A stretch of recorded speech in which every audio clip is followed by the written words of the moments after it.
Survey చూద్దాం. ఇప్పుడు PaaS providers the run time environment. ఇది ఏం చేస్తుంది? PaaS ఒక రన్ టైమ్ ఎన్విరాన్మెంట్ ఇస్తుంది. దానిపైన మన అప్లికేషన్ రన్ చేసుకోవచ్చు, డెవలప్మెంట్ చేసుకోవచ్చు, డిప్లాయ్మెంట్ టూల్స్ ఇస్తుంది. ఓకేనా? ఈ మూడు ఇస్తుంది మనకి. PaaS అనేటోడు PaaS సర్వీస్, ప్లాట్ఫామ్ సర్వీస్ ప్రొవైడర్లో ఏముంటుందంటే మనకు రన్ టైమ్ ఎన్విరాన్మెంట్ ఇస్తుంది, అట్లనే డెవలప్మెంట్ అండ్ డిప్లాయ్మెంట్ టూల్స్, ఆ అప్లికేషన్ డెవలప్ చేయడానికి కావాల్సిన టూల్స్, ఇంకా దాని అప్లికేషన్ డిప్లాయ్ చేసుకోవడానికి ప్లాట్ఫామ్ కూడా ఇచ్చేస్తుంది. సో ఇవన్నీ ఇస్తున్నాం ఒక ప్లాట్ఫామ్ సర్వీస్. ఇవన్నీ ఇస్తారు: run time environment, development and deployment tools. Price providers provides the facility required to support the complete life cycle of A building and delivering web applications and services entirely from the internet. So ఇదంటే internet పైన జరుగుతుంది కదా. Platforms service కూడా internet నుంచి నువ్వు తీసుకుంటూ అంటే payment అంటే ఇంటర్నెట్ జరుగుతుంది. బేసిక్గా ఫస్ట్ ఏం చేసుకుంటున్నాం? ఇన్ఫ్రాస్ట్రక్చర్ యాజ్ అ సర్వీస్ తీసుకొని ఆ నుంచి నీ అప్లికేషన్ని డెవలప్ చేసుకుంటావు. డెవలప్ చేసిన తర్వాత ఏం చేయాలి? డిప్లాయ్ చేయాలి, రైట్? సో ఇదంటే ఒక లైఫ్ సైకిల్ అనమాట. తర్వాత మళ్ళీ ఇది ఒక లైఫ్ సైకిల్ లాగా కదా. ఇన్ఫ్రాస్ట్రక్చర్ యాజ్ అ సర్వీస్, ఒక నీకు ఇన్ఫ్రాస్ట్రక్చర్ లేకపోతే ఇన్ఫ్రాస్ట్రక్చర్ని తీసుకొని డెవలప్ చేస్తావు. ఎక్కడ డెవలప్ చేయడానికి ఒక రన్ టైమ్ ఎన్విరాన్మెంట్ కావాలి కదా. ఆ రన్ టైమ్ ఎన్విరాన్మెంట్ PaaS దగ్గర తీసుకుంటావు, ప్లాట్ఫామ్ యాజ్ సర్వీస్.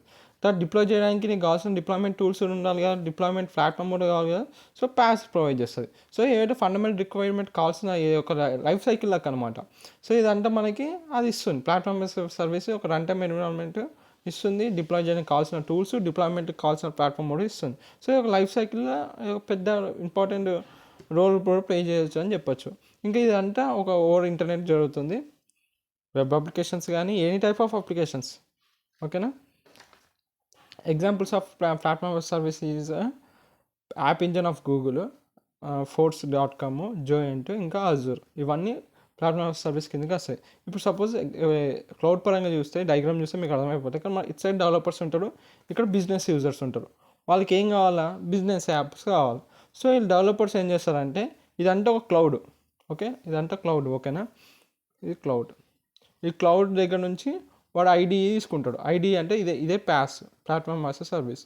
ఐడియా అంటే ఇంటిగ్రేటెడ్ డెవలప్మెంట్ ఎన్విరాన్మెంట్. అంటే రన్ చేయడానికి ఇప్పుడు వాడు ఒక యాప్ చేసిండు, దాన్ని రన్ చేయడానికి ఒక రన్ టైమ్ ఎన్విరాన్మెంట్ అయితే కావాలి కదా. సో ఈ ప్రొవైడర్స్ ప్లాట్ఫామ్ సర్వీస్ దగ్గర తీసుకొని ఐడిఈ అక్కడ వాడి ఏంటి తయారు చేసిన యాప్ని రన్ చేస్తాడు. సో ఐడితో పాటు మనకి ఇవన్నీ వస్తాయి: డేటా సెక్యూరిటీ, బ్యాకప్ కానీ, అప్లికేషన్ హోస్టింగ్, స్కేలబిలిటీ, ఇన్ఫ్రాస్ట్రక్చర్, ఇదంతా ప్రొవైడ్ చేస్తుంది PaaS మనకి ఈ ఐడితో పాటు. అక్కడ మనం బిజినెస్ యాప్స్ తయారు చేస్తాం, అక్కడ నుంచి ఎండ్ యూజర్స్ తీసుకుంటారు. సో ఇదంతా క్లౌడ్ లోపల అవుతుంది. అర్థమైందా? క్లౌడ్ మనకి ఇంటిగ్రేటెడ్ డెవలప్మెంట్ ఎన్విరాన్మెంట్, దాంతోపాటు దానికి కావాల్సిన డెవలప్మెంట్ టూల్స్, డిప్లాయ్ చేయడానికి కావాల్సిన టూల్స్ కూడా ఇచ్చేస్తుంది. నువ్వు ఈ క్లౌడ్ లోపల డెవలప్ చేస్తున్నావు, డిప్లాయ్ చేసేస్తున్నావు తయారు చేసేసి. సో ఇక్కడ నుంచి ఎండ్ యూజర్స్ పోతుంది. ఇది అనమాట ప్లాట్ఫామ్ సర్వీస్ అంటే. కీ ఫీచర్స్ చూద్దాం. PaaS provides platform with tools. మనకి టూల్స్ ఇస్తుంది PaaS. దేనికి? టెస్ట్ చేయడానికి, డెవలప్ చేయడానికి, హోస్ట్ చేయడానికి. ఏ అప్లికేషన్ అని చూడండి, ఫస్ట్ ఏం చేస్తాం? టెస్ట్ చేసిన తర్వాత డెవలప్ చేసినాక టెస్ట్ చేస్తాం. ఒక కరెక్ట్ వేస్తే కరెక్ట్ హోస్ట్ చేస్తాం. సో ఇవన్నీ చేయడానికి నీకు ఏం కావాలా? టూల్స్ కావాలి. ఈ టూల్స్ అని ఎవరు ఇస్తుండు? PaaS ఇచ్చేస్తుంది. ఇట్స్ ద కీ ఫీచర్ అనమాట. ఏ application, web application, app application, ఏదైనా టైప్ ఆఫ్ అప్లికేషన్ తీసుకో, ఫస్ట్ డెవలప్ చేస్తావు, టెస్ట్ చేస్తావు, బరాబర్ ఉంటే డిప్లాయ్ చేసేస్తావు, హోస్ట్ చేస్తావు అన్న. డిప్లాయ్మెంట్ అన్న హోస్టింగ్ అని ఒకటే కదా. సో వీటికి కావాల్సిన టూల్స్ కూడా PaaS ప్రొవైడ్ చేస్తుంది. ఒకటే ఎన్విరాన్మెంట్. ఇది చూడు, ఈ క్లౌడ్ లోపలనే ఇవన్నీ దొరికినాయి నీకు ఒకటే ఎన్విరాన్మెంట్ పైన. Enables organisers to focus on development without worry about the underline infrastructure. So దీనికి ఇప్పుడు డెవలపర్ అనేటోడికి దీనికి కావాల్సిన, ఇప్పుడు సపోజ్ ఇంటిగ్రేట్ డెవలప్మెంట్ రన్ చేయడానికి కావాల్సిన ఇన్ఫ్రాస్ట్రక్చర్ ఏమైనా తీసుకుంటలేదు అంటే ఇది క్లౌడ్ ప్రొవైడర్ చూసుకుంటుండు. సో వాడు ఇన్ఫ్రాస్ట్రక్చర్ పైన వరీ అవ్వాల్సిన అవసరం లేదు డెవలప్ చేయడానికి. అంటే వీ కెన్ ఒక నిమిషం. ఇది తర్వాత ప్రొవైడ్స్ మేనేజ్ సెక్యూరిటీ. మన ఆపరేటింగ్ సిస్టమ్ కానీ, సర్వీస్, సాఫ్ట్వేర్, బ్యాక్స్, ఇవన్నీ మనకి సెక్యూరిటీ ఇస్తుంది మనకి PaaS. తర్వాత facilities collaboration work even if teams work remotely. ఒకడు ఇక్కడ ఉంటాడు, ఇంకొకటి ఇక్కడ, డిఫరెంట్ ప్లేసెస్ నుంచి కూడా. సపోజ్ ఒక డెవలపర్ ఇక్కడ ఉన్నాడు, ఇంకో డెవలపర్ ఉన్నాడు అనుకున్నాం. వాళ్ళు క్లౌడ్ నుంచి వర్క్ చేసుకోవచ్చు. ఇలా డిఫరెంట్ ప్లేసెస్ నుంచి కూడా, రిమోట్ ప్లేసెస్ నుంచి కూడా ఆ డెవలపర్ అనేటో ఆ టీంలో ఉన్న డెవలపర్స్ అందరూ వర్క్ చేసుకోవచ్చు కొలాబ్ అయ్యి, ఇట్లా క్లౌడ్తో. అది one of the key features. ఇప్పుడు బెనిఫిట్స్ అండ్ ఇష్యూస్ చూస్తాం. బెనిఫిట్స్ వచ్చేసరికి లోవర్ అడ్మినిస్ట్రేటివ్, ఎందుకంటే అడ్మినిస్ట్రేషన్ చాలా తక్కువ ఉంటుంది. మనం వరే అవసరం లేదు. తర్వాత total cost of ownership, total cost తగ్గుతుంది. స్కేలబుల్ సొల్యూషన్స్, ఇప్పుడు నీకు కావాల్సినంతే పెంచుకోవచ్చు, నీకు కావాల్సిన రిసోర్సెస్ పెంచుకోవచ్చు, అవసరం లేనప్పుడు తీసేయచ్చు.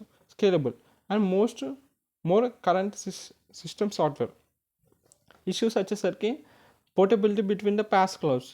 పోర్టబిలిటీ కొంచెం డిఫరెంట్ పాస్ క్లౌడ్స్ ఉంటాయి. దాన్ని ఇప్పుడు ఒక పాస్ క్లౌడ్ డెవలప్ చేసినాం, మరి ఇంకో దాంట్లో డిప్లాయ్ చేయాలి, వాళ్ళకి వేరే కావాలంటే మళ్ళీ పోర్టబుల్ కొంచెం కష్టమవుతుంది. ఈవెంట్ బేస్డ్ ప్రాసెసర్ షెడ్యూలింగ్ అంటే దీన్ని ఈవెంట్ బేస్డ్ ప్రాసెస్ షెడ్యూలింగ్ అని అంటే ఒక వితిన్ ఇంటర్వెల్ టైంలో ఆ రిక్వెస్ట్కి ఆ ఇంటర్వెల్ టైంలో ఆ రిక్వెస్ట్ని మనం తీసుకోవాలి, అందుకే దీన్ని ఈవెంట్ బేస్డ్ అన్నాడు.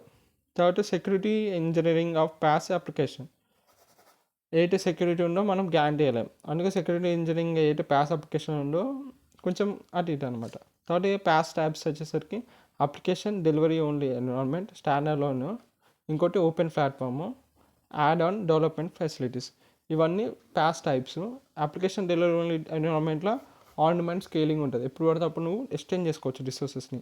స్టాండర్డ్ లోన్ డెవలప్మెంట్ ఎన్విరాన్మెంట్లో వర్క్ ఆన్ ఇండిపెండెంట్, ఇది స్టాండర్డ్ లోన్ అంటే డిఫరెంట్గా, ఇది జస్ట్ ఇండిపెండెంట్గా వర్క్ అవుతుంది. తర్వాత ఓపెన్ ప్లాట్ఫామ్ యాజ్ అ సర్వీస్లో ఏమవుతుంది, పాస్లో ఓపెన్ సోర్స్ చేస్తుంది సాఫ్ట్వేర్ని, ఎవరైనా వాడుకోవచ్చు, ఆఫర్స్ ఓపెన్ సోర్స్ సాఫ్ట్వేర్. తర్వాత యాడ్ అండ్ డెవలప్మెంట్ ఫెసిలిటీస్లో ఏమవుతుందంటే కస్టమైజ్ చేసుకోవచ్చు, మనం నీకు కావాల్సినట్టు ఆ ప్లాట్ఫామ్లో కస్టమైజ్ చేసుకొని వాడుకోవచ్చు.